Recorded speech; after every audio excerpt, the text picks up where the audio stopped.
శ్రీమన్నారాయణ. గురువు గారికి పాదాభివందనములు. మరి నాతో వచ్చినటువంటి భక్తులందరికీ కూడా పాదాభివందనములు. మరియు అందరూ వచ్చినందుకు చాలా సంతోషము. బుక్ చేసుకొని వచ్చిన వాళ్ళందరికీ కూడా చాలా సంతోషంగా ఫీల్ అవుతున్నాం. తర్వాత ప్రయాణం స్టార్టింగ్ నుంచి చాలా హ్యాపీగానే జరుగుతుంది ప్రయాణం. మరియు ఈ ప్రయాణంలో కొన్ని ఆటంకాలు కొన్ని జరిగినా కూడా అందరూ వాళ్ళ సహకారాన్ని అందించి ఎవరు ఎంతవరకు సహాయం చేయగలరో అంతవరకు సహాయాన్ని అందించి ఈ యాత్రను ముందుకు పోవడానికి సహకరించినటువంటి మన వెబ్సైట్ దైవోహం వెబ్సైట్ తయారు చేసినటువంటి నాగేశ్వరరావు గారు కూడా చాలా ముఖ్యమైన పాత్ర, మరియు వెంకటేశ్వర్లు గారు కూడా చాలా ముఖ్యమైన పాత్ర వహించారు. ఎందుకంటే ప్రతి దగ్గర వాళ్ళు సిగ్నల్ దగ్గర దిగి వాళ్ళ పోలీసు వాళ్ళతో మాట్లాడడము, మన బస్సును ఎంతవరకు ముందుకు తీసుకోపోగలమో అంతవరకు ముందుకు తీసుకుపోవడానికి వాళ్ళిద్దరు కూడా ఎంతగానో సహకరించారు. దాంతో గురువు గారి ఆశీర్వాదం కూడా మనందరికి ఉంటే ఇలాంటివి ఏ ఆటంకాలు ఉండవు.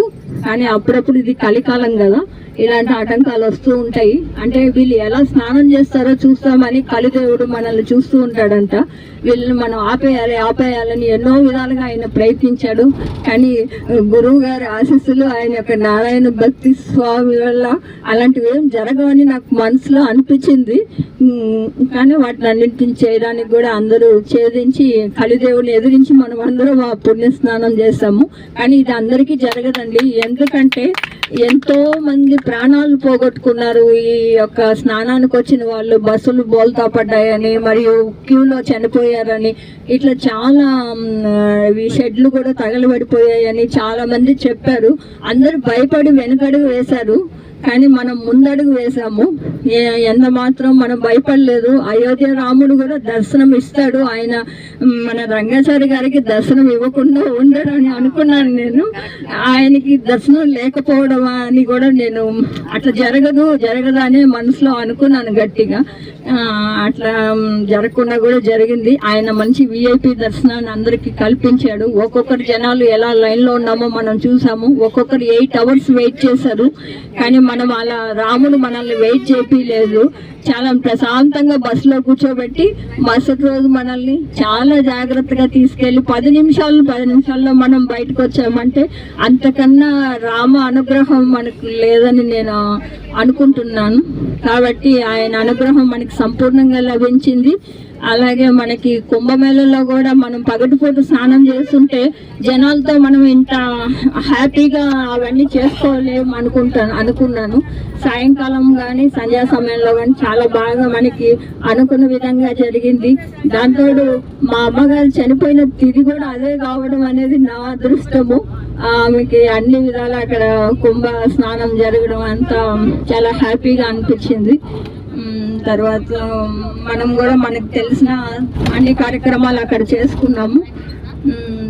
ఈ భక్తులందరూ కూడా ఎంతో ఎవరు తప్పే మనము ఎట్లంటే అట్లా పోకుండా అందరూ స్వామివారి చెప్పిన ప్రకారమే అందరూ ఉండడము, కొంచెం సహకరించి అందరూ స్వామితోనే కలిసి నడవడం వల్ల మనందరూ ఐకమత్యమే మనల్ని చాలా బాగా వరకు కాపాడిందని చెప్పవచ్చు. అలాగే ఈ యొక్క అందరూ హ్యాపీగా ఉండడానికి మేడం గారు కూడా ఎంతో సహకరించి గాన సంగీతాన్ని అందించారు మన మేడం గారు. ఆ మేడం కూడా ధన్యవాదాలు తెలుపుకుంటున్నాము. ఎందుకంటే ఇంత సీతామహాలక్ష్మి కాబట్టి మేడం చాలా అందరినీ ఆనందపరిచారు తన గాన సౌందర్యంతో. సుదర్శన హోమం జరుపుకున్నాము అందరం. ఆ స్వామివారి అనుగ్రహం కూడా జరిగింది. ఇంత బాగా జరగడం అనేది మన యొక్క అందరూ క్షేమంగా వాళ్ళ ఇంట్లోకి వెళ్ళి హ్యాపీగా చేసేస్తే అయిపోతుంది. మనం హ్యాపీగా చెడిపోతున్నాం. జై శ్రీమన్నారాయణ.